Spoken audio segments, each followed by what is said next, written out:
വികസനങ്ങളൊക്കെ വരുമ്പം നമ്മൾ സപ്പോർട്ട് ചെയ്യണമെന്നാണല്ലോ. വികസനമൊക്കെ നല്ലത് തന്നെയാണ്, പക്ഷേ ഈ പ്രകൃതിയെ നശിപ്പിച്ചുകൊണ്ടുള്ള ഒരു വികസനത്തിനോട് എനിക്ക് താല്പര്യമില്ല.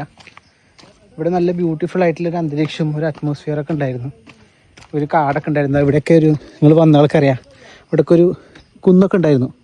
അതിൻ്റെ മുകളിലൊക്കെ എന്നിട്ട് ഞാൻ ഫോട്ടോ ഒക്കെ എടുത്തതാണ്. പക്ഷേ ഇതൊക്കെ ഇപ്പോൾ മൊത്തത്തിൽ പോയി. പക്ഷേ നമുക്ക് പറഞ്ഞിട്ട് കാര്യമില്ല, നമുക്കിവിടെ അധികൃതരൊന്നും ഇല്ലല്ലോ. എന്നിരുന്നാലും 50 രൂപയൊക്കെ ടിക്കറ്റ് എടുത്തിട്ട് ഈ ശശിപ്പാറ കാണാൻ മാത്രം ഉണ്ടോ എന്ന് നിങ്ങൾ വന്ന ആൾക്കാരുണ്ടെങ്കിൽ ഒന്ന് പറയട്ടോ. ഞങ്ങൾക്ക് അങ്ങനെ വലിയ തോന്നിയിട്ടൊന്നുമില്ല. പിന്നെ ഇവിടെ റിസോർട്ടുണ്ട്, റിസോർട്ടിലൊക്കെ വന്ന ആൾക്കാർക്ക് ആഡ് ഓൺ ചെയ്യാൻ വേണ്ടിയിട്ട് വേണമെങ്കിൽ നമുക്ക് ശശിപ്പാറയൊക്കെ പോവാം. അല്ലാതെ അതിനു വേണ്ടി മാത്രമായിട്ട് അങ്ങനെ നമ്മൾ ഇത്രയും വലിയൊരു ടൂറിസ്റ്റ് സ്പോട്ടായിട്ട് വന്നിട്ട് കാണാൻ മാത്രമൊന്നും ഇല്ല. ഇതൊക്കെ നടവയായിരുന്നു, ഇതൊക്കെ ഇവർ ക്ലോസ് ചെയ്തു.